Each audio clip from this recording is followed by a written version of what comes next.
Bienvenue dans ce nouveau volet où nous allons aborder des notions sur l'hébergement et l'accueil des animaux. C'est une partie un peu difficile de la CACED, les obligations sont certes indispensables à connaître. Nous verrons quelques points que vous retrouverez dans votre future formation.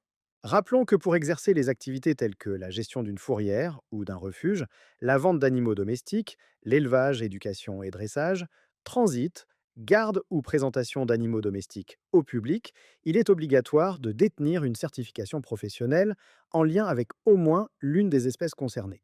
Il existe toutefois quelques exceptions telles que les établissements de toilettage qui obéissent à d'autres règles. Le professionnel est également tenu de souscrire à une assurance responsabilité civile professionnelle.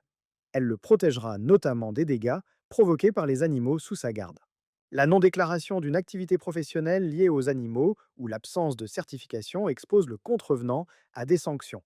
Par exemple, de 7 500 € en cas d'absence de numéro sirène pour les activités commerciales. Voilà pour les obligations de base. Nous allons maintenant aborder les obligations spécifiques à l'hébergement et accueil des animaux. En premier lieu, parlons des effectifs, car la réglementation diffère en fonction de la population dans les établissements. Les animaux pris en compte dans les effectifs sont les chiens de plus de 4 mois et les chats de plus de 10 mois. Chaque établissement devra obligatoirement avoir un registre entrée-sortie, un registre de suivi sanitaire et un règlement sanitaire, incluant un plan de nettoyage. Ces derniers seront établis en collaboration avec un vétérinaire attitré à l'établissement. Ce même vétérinaire fera 1 à 2 visites obligatoires par an, toujours en fonction de l'effectif de l'établissement. Nous allons rapidement voir ce que contiennent ces registres et leurs obligations inhérentes. Le registre entrée-sortie doit être à jour et comporter toutes les données concernant les entrées et sorties d'animaux dans l'établissement. Il doit être numéroté sans saut, c'est-à-dire coté, tenu sans blanc, ni rature, ni surcharge.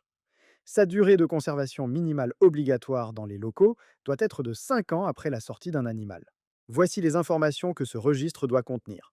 Jour d'arrivée ou de naissance, provenance de l'animal, les documents d'accompagnement et certificats, le numéro identification de l'animal, son espèce, sa race, son sexe, sa date de naissance, si nécessaire tout signe particulier, la date de départ ou du décès de l'animal, le motif de son départ et enfin l'identité et l'adresse du destinataire. Le registre sanitaire, quant à lui, répond aux mêmes obligations de tenue et de durée, donc côté, pas de rature, etc. Il devra en outre contenir les informations liées à l'état de santé des animaux, aux soins et interventions vétérinaires des réalisés. Il devra aussi contenir le compte-rendu des visites du vétérinaire et les ordonnances.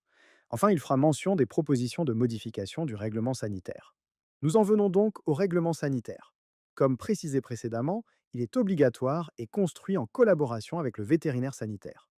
Il comprend, à minima, un plan de nettoyage et désinfection des locaux et du matériel, les règles d'hygiène à respecter par le personnel ou le public, les procédures d'entretien et de soins des animaux, incluant la surveillance sanitaire, la prophylaxie et les mesures à prendre en cas de survenue d'un événement sanitaire, la durée des périodes d'isolement, notamment pour les nouveaux arrivants. Toutes les règles que nous venons de voir sont à respecter pour les établissements mentionnés en début de vidéo.